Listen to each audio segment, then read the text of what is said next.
Morning दोस्तों, the Hindi news में आपका स्वागत है। भारत ने एलओसी पर पेट्रोलिंग के लिए राफेल को किया तैनात। ये देखकर पाकिस्तान आर्मी भागने को हुआ मजबूर और पाकिस्तानी मंत्री भारत को एटम बम की धमकियां दे रहे हैं। आइए देखते हैं इस वीडियो में।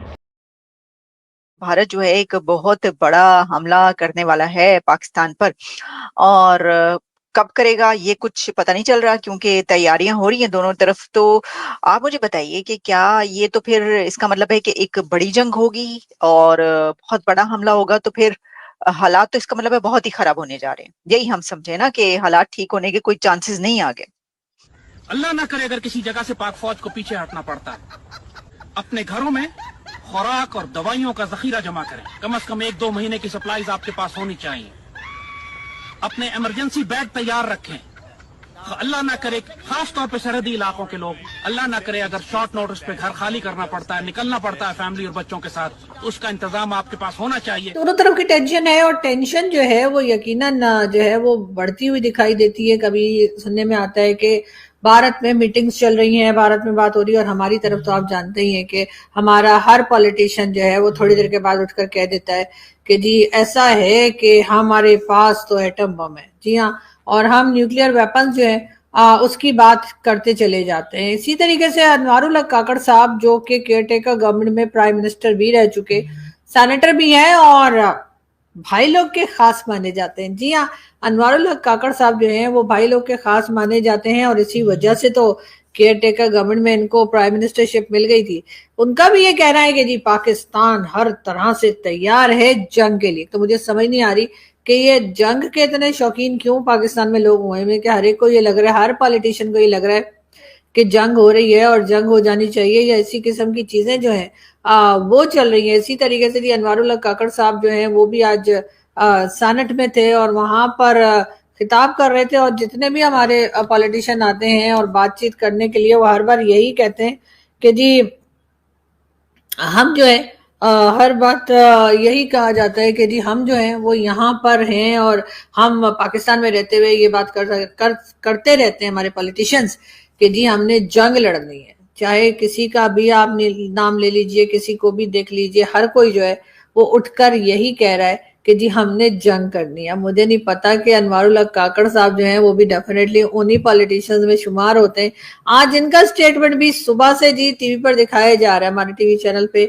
सुबह से अनवारुल हक काकड़ साहब जो हैं वो सेनेट में खड़े हुए हैं और वो कह रहे हैं कि जी पाकिस्तान हर तरह से जंग के लिए तैयार है। तो हर तरह से जंग के लिए तैयार का क्या मतलब है सर? अगर आप थोड़ा एक्सप्लेन कर देते तो शायद हमें भी आसानी हो जाती, हमारे लोगों को भी कुछ समझ में आता। और डेफिनेटली ऐसा वैसे होना तो नहीं चाहिए कि आप ये बोलें कि जी जंग की तैयारी है और आप जंग के लिए लोगों को लेके चलें।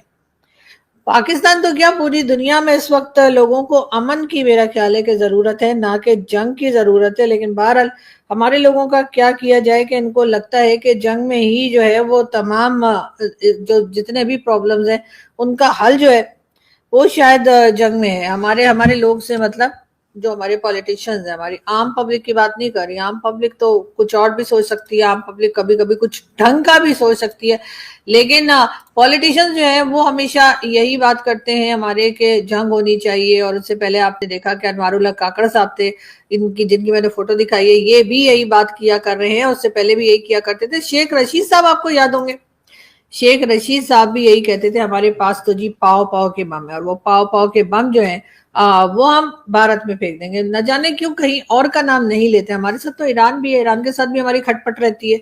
हमारे साथ तो अफगानिस्तान है, अफगानिस्तान के साथ भी हमारा 36 का आंकड़ा रहता है। और आपको पता है कि इसके साथ साथ जो है वो चाइना भी कोई खास खुश नहीं है। लेकिन हमें जब भी लड़ाई झगड़ा करना होता है या हम बहुत बोर हो रहे होते हैं, हम कहते हैं भाई आपको झगड़ा कर लेना चाहिए या आप जंग कर लेनी चाहिए छोटी मोटी, तो हमें सिर्फ और सिर्फ भारत का ही ख्याल आता है। हमने कभी ये नहीं कहा कि हम अफगानिस्तान के साथ जंग लड़ने वाले हैं, हमने कभी ये नहीं कहा कि हम अफगानिस्तान के साथ जंग की हालत में। हालांकि डेली आप समझे, डेली बेसिस पे जो है वो टीटीपी वाले आते हैं और हमसे लड़ते हैं और उसके बाद यहाँ कह लीजिए हमारी बैंड बजाते हैं और निकल जाते हैं। इसी तरीके से हम कभी ईरान के लिए नहीं कहते कि ईरान के साथ हमारा झगड़ा है, ईरान के साथ हम जंग की हालत में। हालांकि आप जानते हैं कि ईरान ने एयर स्ट्राइक की थी पाकिस्तान के ऊपर, पाकिस्तान ने भी पलटकर ईरान पर एयर स्ट्राइक की थी, और वो वजह भी क्या बनी थी, उन्होंने कहा कि हमारे यहाँ टेरर कैंप है और हमने कहा कि उनके यहाँ टेरर कैंप है, और हमने एक दूसरे के टेरर कैंप जो है वो उसको उड़ाने के नाम पर एक दूसरे के यहाँ एयर स्ट्राइक की थी। लेकिन बहरहाल ये चीज कि हम ईरान के साथ जंग लड़ रहे हैं, ऐसा पाकिया लड़ेंगे, ऐसा हमने कभी नहीं कहा। और इसी तरीके से हम जंग लड़ेंगे यहाँ, यानी कि अफगानिस्तान में, ये भी हमने नहीं कहा। भारत का पाकिस्तान पर हमला हो सकता है, और इसलिए हो सकता है कि नोटिफिकेशंस आप तक ना पहुंच रहे हों, तो आप मेरे चैनल पर पहुंचकर देख सकते हैं कि नई वीडियो कब आई है, क्योंकि नोटिफिकेशंस जो हैं वो मैक्सिमम 3 वीडियोस का जाता है। लेकिन आप जानते हैं कि जो डेवलपमेंट्स है उसकी वजह से हमें हर लम्हा आप तक खबर पहुंचानी होती है। हमने आपको ये बताया था कि मिडनाइट 2 बजे पाकिस्तान के इंफो मिनिस्टर अता तारड़ साहब ने एक प्रेस कॉन्फ्रेंस की थी, और 2 बजे रात को, आधी रात को जब वो प्रेसर की गई तो सब हैरान और परेशान रह गए, एक पैनिक क्रिएट हुआ, और जो सो रहे थे वो उठ के बैठ गए जब उनको बताया गया जी प्रेस कॉन्फ्रेंस हो रही है। सब ये सोच रहे थे कि क्या भारत ने हमला कर दिया है। अब कुछ और खबरें सामने आ रही हैं। कहा यह जा रहा है कि कल रात को मिडनाइट में इंडिया के 4 राफेल जेट्स उड़ते रहे हैं, पेट्रोलिंग कर रहे थे, उड़ रहे थे पाकिस्तान के बॉर्डर्स के पास।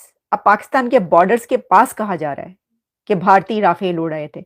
ये मुझे नहीं पता, ये हमें नहीं पता कि अंदर या बाहर या किस जगह पर, लेकिन कहा यह जा रहा है कि कल रात हर तरफ ये खबर चल रही है, पाकिस्तान के मीडिया पे भी, कुछ और मीडिया पे भी इस तरह की खबरें आ रही हैं कि इंडिया के 4 राफेल जेट्स पूरी रात या रात को उड़ते रहे हैं, पेट्रोलिंग करते रहे हैं।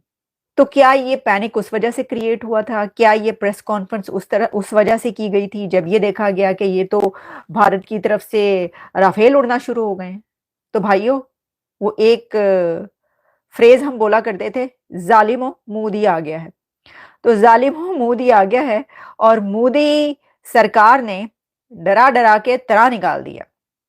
अब देखें, ये तो होता है जब जंगी हालात हो, जंगें हो रही हो, तो उसमें जब कोई एक हमला करने वाला हो तो इस तरह तो होता है। इस तरह के कामों में क्यों उदास फिरते हो, नहीं क्यों घबराए घबराए फिरते हो गर्मियों की शामों में। वो मैं देख रही थी कि कोई लिख रहा था कि घबराना, आप सबने घबराना जरूर है। वो खान साहब कहा करते थे ना, घबराना नहीं है, तो घबराने का वक्त हुआ चाहता है। वो कहते हैं ना, रोजा खुलने का वक्त हुआ चाहता है, भाइयों घबराने का वक्त हुआ चाहता है। तो कोई ऐसी टेक्नोलॉजी है जो कि हैवी जैमर्स हैं इंडिया के पास, और वो उसने बॉर्डर्स पर लगा दिए। तो होगा ये कि भारत जब हमला कर देगा तो उसके बाद वो जैमर्स, कोई भी ऐसी जेट्स या जो भी उड़ने के लिए जाएगा तो वो जो है वो काम नहीं कर पाएगा। पता नहीं जीपीएस जो है वो उसको बंद कर देगा, हर चीज कंट्रोल कर लेंगे वो जैमर्स। तो पाकिस्तान जवाबी हमला कर ही नहीं सकेगा। पाकिस्तान जवाब ही नहीं दे सकेगा उन जैमर्स की वजह से, जो कि हैवी जैमर्स लगाए गए हैं बॉर्डर्स पर। अच्छा, तो फिर तो छुट्टी, फिर तो वेरी गुड, आपको तो कोई करने की जरूरत ही नहीं। फिर तो आप कह दें कि भाई वो जैमर्स लग गए तो हम हमले का जवाब कैसे दें। मतलब आप ये कहना चाह रहे हैं। मुझे दिस इज अनबिलीवेबल, लेकिन मुझे समझ नहीं आई। ये बात मैं आपको पाकिस्तान मीडिया से ही बता रही हूँ। वो कह रहे हैं जी मोदी साहब ने लाते ने जैमर, बड़े हैवी किस्म के जैमर हैगे ने, वो बॉर्डर ने ला देते ने, तो वो जो है वो हमला कर देंगे, और हमला करने के बाद जवाबी हमला करने के लिए कोई भी तैयारा, कोई भी ड्रोन, कोई भी मिसाइल जो भी उड़ने की कोशिश करेगा तो वो धड़ाम से वापस, क्योंकि वो उड़ नहीं पाएगा, वो सब कुछ जैम कर देंगे वहां पर अपना हमला करने के बाद। अब अगर तो उनके पास ऐसी कोई टेक्नोलॉजी है भारत के पास,